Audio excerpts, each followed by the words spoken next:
हॉस्टलाइट्स जो है ना वो हमारे पास बहुत आते हैं। yes. हॉस्टल्स में बच्चे क्या कर रहे हैं, ये अगर पेरेंट्स को पता लग जाए तो अपनी बच्चियों को कभी भी हॉस्टल्स ना भेजें। हम इस एरिया की बात कर लेते हैं, हमारे करीब का एरिया, बहुत हॉस्टल्स हैं यहाँ पे।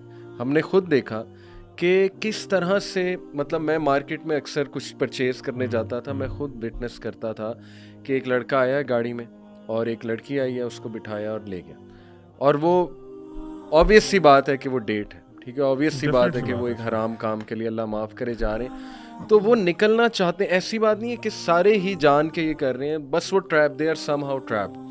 और पेरेंट्स जो है ना वो ये समझते हैं कि चलो ठीक है, बच्चा चाहे जानी बन जाए लेकिन अच्छा इंजीनियर बन जाए, अच्छी ना डॉक्टर बन जाए, अल्लाह माफ़ करे। और ऐसे ऐसे घरों के बच्चे हमारे पास आते हैं, रोते हैं, कहते हैं हमने जिना कर लिया। ये कोई, मैं आपको ऐसे ही फैमिलीज़ का नहीं बता रहा जो बहुत ही ख़राब फैमिलीज़ हैं, अच्छी फैमिलीज़ के बच्चे आके कह रहे हैं कि हमसे ये काम हो गया, अल्लाह माफ़ करे। सोचें हम अपनी जनरेशन को, मतलब जिना कितना अल्लाह सुब्हानहू तआला के नज़दीक, एक तो ये मेजर सिन, दूसरा आपके अल्लाह माफ़ करे औलाद तक असरात आते हैं अगर हम तौबा ना करें। तो ये बहुत सीरियस इशू है, बहुत इमरजेंसी सिचुएशन लगी हुई है, लेकिन हमने प्रैक्टिकली जो है ना इसको देखना। अली भाई, जिस तरह आपने एक सिचुएशन बताई है ना, मैं नाम नहीं लूँगा, एक भाई मेरे से मिलने आए और उनसे अक्सर मेरी मुलाकात होती है। वो एक बड़े अच्छे इदारे में पढ़ते हैं, तो वो हॉस्टलाइट है। तो उन्होंने कहा कि हमारे इदारे के अंदर हमारे रूम में हम चार बॉयज़ हैं, यू आर लाइक 4 और 5। कहते हैं कि बाकायदा पोर्नोग्राफी देखी जाती है। अच्छा। एक व्हाट्सएप ग्रुप बना हुआ है वहाँ पे, ट्विटर के, क्योंकि ट्विटर के अंदर जो है ना आपको वो VPN वगैरह यूज़ करने की ज़रूरत नहीं, ट्विटर पे अकाउंट्स हैं और वो बाकायदा उधर से लिंक कॉपी करके व्हाट्सएप ग्रुप में डाले जाते हैं। और उस कमरे के अंदर बाकायदा they are not using airports नहीं यूज़ कर रहे, हेडफोन्स नहीं यूज़ कर रहे, ओपनली देखा जा रहा है और कुछ कहा भी नहीं जा रहा है एक दूसरे को। बाकायदा एक ग्रुप है जिसमें शेयर किया जाता है। इतना मतलब कि दे आर, इतना उनके अंदर जो है ना वो हाइपर बच्चे हो चुके हुए हैं। और देखें, ये सबसे बड़ा मसला अगर पेरेंट्स को समझ आ जाए ना कि ये नस्लें तबाह हो रही हैं। हमारे सामने भी इतने केसेस हैं कि अगर बच्चे, इस तरह के बच्चे अगर 30-35 साल में शादी करते हैं तो उनके अंदर कितने डिसफंक्शंस हैं, साइकोलॉजिकल इश्यूज हैं, मेडिकल इश्यूज हैं, पूरा बैगेज उठा के लेके जा रहे हैं।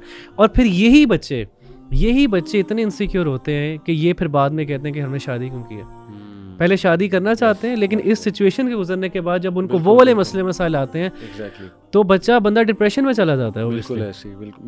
मैं चाहता हूँ हम मेडिकली सबसे पहले अर्ली मैरिज के बेनिफिट्स जो है ना वो डिस्कस करें। देखें, मेडिकली इसमें कोई दूसरी राय नहीं है कि जो पीक एज है मर्द की भी औरत की भी, वो 20 से लेके 30 तक है। उसके बाद डाउनफॉल है, उसके बाद मैन का भी डाउनफॉल है इन टर्म्स ऑफ, मैं खुल के बता देता हूँ, in terms of sperm count, in terms of libido, in terms of all these thing. Females का डाउनफॉल है in terms of egg quality.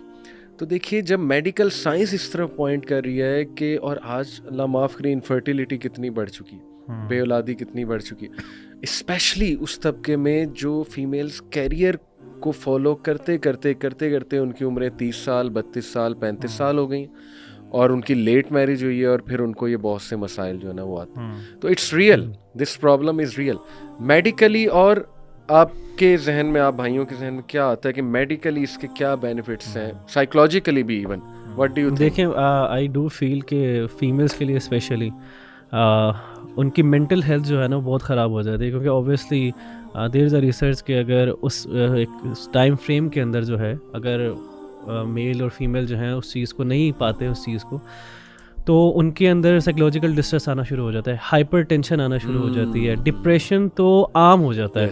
क्योंकि देखें, हमारे सोसाइटी में ना वेस्टर्न सिविलाइजेशन में नहीं रह रहे, हम एक इस्लामी माशरे में रह रहे हैं जिसमें इस्लाम को फॉलो तो नहीं किया जाता, लेकिन ताना बहुत दिया जाता है। मतलब कि अगर लेट मैरिज तो हो रही है, your relatives are coming, there asking a single question again and again, हाँ जी कब शादी हो रही है। अब हो भी नहीं रही है, करवाना भी नहीं चाहते पेरेंट्स, बट रिलेटिव्स एक क्वेश्चन रिपीटेडली जो है ना वो बार बार थ्रू करते हैं। बच्चों के ऊपर, स्पेशली लड़कियों के ऊपर एक क्वेश्चन किया जाता है और उनको डिप्रेस कर देता है।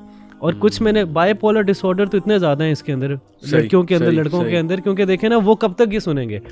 और वो सामने बता भी नहीं सकते कि हमारे पेरेंट्स या हम खुद इसमें जकड़े हुए हैं। तो आई थिंक साइकोलॉजिकल प्रॉब्लम्स तो बहुत ज़्यादा हैं। सही। और मेरे ख्याल से कि ये चीज़ लिटरली बच्चों को सुसाइड तक भी ले जाती है, क्योंकि देखें जब बच्चा इतना क्रिटिसिज्म बर्दाश्त कर रहा है और उसका नुकसान किसको हो रहा है, उसको हो रहा है, लेकिन उसका कसूर भी नहीं है। कसूर किसका? पेरेंट्स का। पेरेंट्स ने कहा बेटा अभी तुम स्पेशलाइजेशन कर लो, चलो पोस्ट डॉक कर लो, अच्छा चलो CSS में अप्लाई कर दो, 1 टर्म 2 टर्म, एज गुजर गई है और फिर ताने किसको पड़ रहे हैं? वो लड़की को पड़ रहा है, वो लड़के एक और बड़ी अहम बात है रबी भाई कि मेडिकली अगर आप देखें ना, तो जब जैसे ही एक मेल या फीमेल प्यूबर्टी को टच करते हैं, उसके बाद उनकी जो सेक्सुअल अर्जीज हैं वो बहुत ज़्यादा होती हैं। सही। इसीलिए इस्लाम की तालीमात भी हमें मिलती हैं। अल्लाह के नबी सल्लल्लाहु अलैहि वसल्लम एक ना नौजवान सहाबा की जमात के पास से गुजरे और आप सल्लल्लाहु अलैहि वसल्लम ने उनसे कहा कि अगर तुम में से कोई अफोर्ड कर सकता है ना, so get married as soon as possible. क्यों? क्योंकि तुम्हारी एक तो नज़रों की हिफाजत करेगी और प्राइवेट पार्ट्स की हिफाजत करेगी। जो नहीं कर सकता वो फास्टिंग करे। अब इसके पीछे प्रॉपर मेडिकल साइंस है।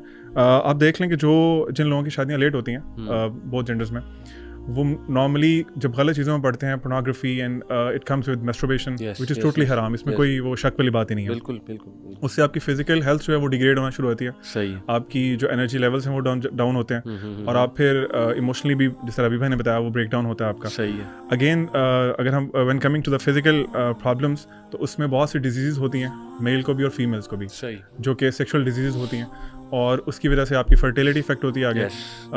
आपने खुद जिक्र किया लिबिडो इफेक्ट होती है, इरेक्टाइल डिसफंक्शन, इस तरह के प्रॉब्लम्स हैं। फिर ख़वातीन में there is certain number of eggs, तो वो जिस तरह एज गुजरती जा रही है दे आर डिक्रीजिंग, उनकी क्वालिटी भी और क्वांटिटी भी। तो ये चीज़ें इसीलिए देखें, Islam is a mercy for mankind ना, तो इसीलिए इस्लाम साइंटिफिकली एक्सप्लेन नहीं करता, लेकिन साइंस एक्सप्लेन करती है कि why Islam is the truth. So we should be thinking about all these perspective.